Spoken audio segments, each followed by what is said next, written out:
Hello Karnataka, welcome back to another video of Chaitralakshmi. ಇವತ್ತಿನ ವಿಡಿಯೋದಲ್ಲಿ ನಾನು ಬಂದಿದ್ದೀನಿ ಟು ಕಪ್ಪಗಲ್. ಪಡೆ ವೀರಭದ್ರೇಶ್ವರ ದೇವರು ನಿಮ್ಗೆ ಗೊತ್ತೇ ಇರುತ್ತೆ. ಸೊ ಅಲ್ಲಿಗೆ ಬಂದಿದ್ದೀವಿ ದರ್ಶನ ಮಾಡ್ಕೊಳೋದಕ್ಕೆ. ಇದಕ್ಕೆ ಬಂದ್ಬಿಟ್ಟು ಸಂಕ್ರಾಂತಿ. ಸೊ ಈ ವಿಡಿಯೋ ನೋಡ್ತಿರೋ ಪ್ರತಿಯೊಬ್ಬರಿಗೂ ಮಕರ ಸಂಕ್ರಾಂತಿ ಹಬ್ಬದ ಶುಭಾಶಯಗಳು. ಸೊ ಬನ್ನಿ, ಎಲ್ಲ ರಿಲೇಟಿವ್ಸು ಬಂದಿದ್ದಾರೆ, ನಮ್ಮ ಫ್ಯಾಮಿಲಿಯವರೆಲ್ಲ. ಟೋಟಲ್ 4 ಕಾರ್ಸ್ ಇದ್ದಾವೆ, ನಾವು ನೋಡ್ಬೋದು. ಇಲ್ಲಿ 2 ಈ ಕಡೆಯಲ್ಲಿ. ಬನ್ನಿ ಹೋಗೋಣ.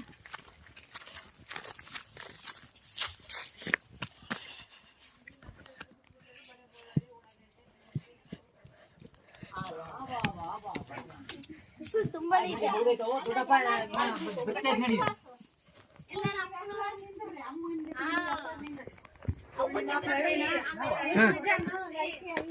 ಇದು ಬಂದ್ಬಿಟ್ಟು ಪಡೆ ವೀರಭದ್ರೇಶ್ವರ ಸ್ವಾಮಿಯ ಗುಡಿ.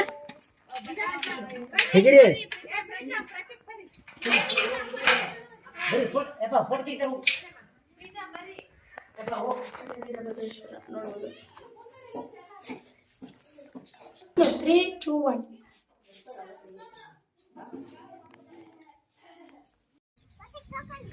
ದೇವ್ರನ್ನಂತ ನೋಡಿದ್ದಾಯ್ತು, ಬಟ್ ನಾವಿಲ್ಲಿ ಬಂದಿರೋ ಸ್ಪೆಷಲ್ ಏನು ಅಂತಂದ್ರೆ ಇವತ್ತು ಹಬ್ಬ, ಸಂಕ್ರಾಂತಿ ಹಬ್ಬ. ಸಂಕ್ರಾಂತಿ ಹಬ್ಬಕ್ಕೆ ನಮ್ಮ ಮನೇಲಿರೋ ವುಮೆನ್ಸು ಅವ್ರ ಮನೆಯಿಂದ ಊಟ ಮಾಡ್ಕೊಂಡು ಬಂದು ಅದನ್ನಲ್ಲಿ ಫ್ಯಾಮಿಲಿ ಜೊತೆ ಓಡೋಣ ಅಂದ್ಕೊಳ್ತಾರೆ. ಲೈಕ್ ದಟ್ ಪ್ಲೇಸಸ್ ಅಲ್ಲಿ, ಹೊಲಗಳಲ್ಲಿ, ಅಥವಾ ಅಲ್ಲಿ ಹಿಂದೆ ಕಾಣ್ತಿರೋ ಗುಡ್ಡಗಳಲ್ಲಿ. ಓಕೆ, ಸೊ ಆ ಥರ ಪ್ಲೇಸಸ್ಸಲ್ಲಿ ಊಟ ಮಾಡಕ್ಕೆ ನೋಡ್ತಾರೆ. ಸೊ ಇದೊಂದು. ಮತ್ತು ಈ ಗುಡಿಯ ಸ್ಟೋರಿ ಏನಪ್ಪ ಅಂದ್ರೆ, ನೀವು ಈ ಥರ ಬಂಡೆಗಳನ್ನ ನೋಡಿರ್ತೀರ. ಆ ಬಂಡೆನೆ ತನ್ನ ಆಟೋಮೆಟಿಕ್ಲಿ ಬರ್ತಾ ಬರ್ತಾ ಬರ್ತಾ ದೇವರ ಒಂದು ರೂಪ ತಗೊಂಡಿದೆ. ಅದನ್ನ ಒಬ್ಬ ಪುಣ್ಯಾತ್ಮ ನೋಡಿ ಇಷ್ಟು ಗುಡಿ ಕಟ್ಸಿದ್ದಾರೆ, ನಾವು ನೋಡ್ತಿರೋ ಹಾಗೆ.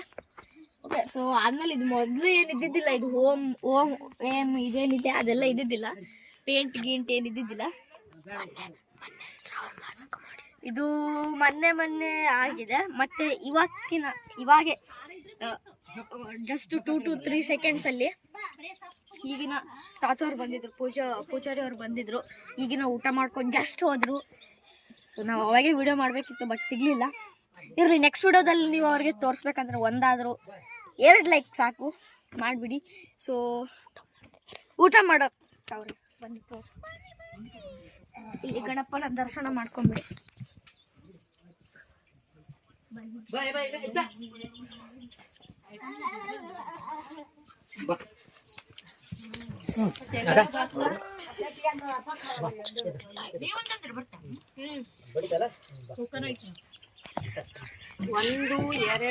ಸೊ ಈ ತರ ಇರೋ ನಮ್ಮ ಮನೇಲಿರೋ ಎಲ್ಲ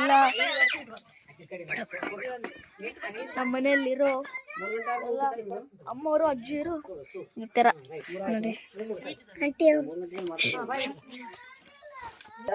ಸೊ ನೋಡಿದ್ರಲ್ಲ ವಿಡಿಯೋನ. ಸೊ ನೆಕ್ಸ್ಟ್ ವಿಡಿಯೋದಲ್ಲಿ ಆ ಪೂಜಾರಿನ ತೋರಿಸ್ಬೇಕು, ಅಥವಾ ಇದೇ ನೀವು ಬರಬೇಕು ಅಂದ್ರೆ ನೀವು ಪಕ್ಕಾ ಬರಬೇಕು. ಸೊ ನಮ್ಮ ಈ ವಿಡಿಯೋ ಇಷ್ಟ ಆದ್ರೆ ಲೈಕ್ ಮಾಡಿ, ನಮ್ಮ ಚಾನಲ್ ಸಬ್ಸ್ಕ್ರೈಬ್ ಮಾಡಿ, ಅಥವಾ ಯಾರಿಗಾದ್ರೂ ಗೊತ್ತಿಲ್ಲ ಇಲ್ಲಿ ಹೇಗಿದು ಸ್ಟೋರಿ ಅಥವಾ ಅವ್ರಿಗೆ ಈ ವಿಡಿಯೋನ ಶೇರ್ ಮಾಡಿ. ಮತ್ತೆ ನಿಮ್ಗೇನಾದ್ರೂ ಈ ವಿಡಿಯೋದಲ್ಲಿ ಮಾಡಿರೋ ಕೆಲವೊಂದು ತಪ್ಪುಗಳು, ಅಥವಾ ನಿಮ್ಗೇನಾದ್ರೂ ಇಲ್ಲಿ ಅಕ್ಕಪಕ್ಕ ಇರೋ ಪ್ಲೇಸಸ್ ಬಗ್ಗೆ ಏನಾದ್ರೂ ಗೊತ್ತಿದ್ರೆ ನಮಗೆ ಕಮೆಂಟ್ ಮಾಡಿ. ನೆಕ್ಸ್ಟ್ ವಿಡಿಯೋದಲ್ಲಿ ಪಕ್ಕಾ ಅಲ್ಲಿಗೆ ಟ್ರಾವೆಲ್ ಮಾಡೋಣ. ಸೊ ಬಾಯ್.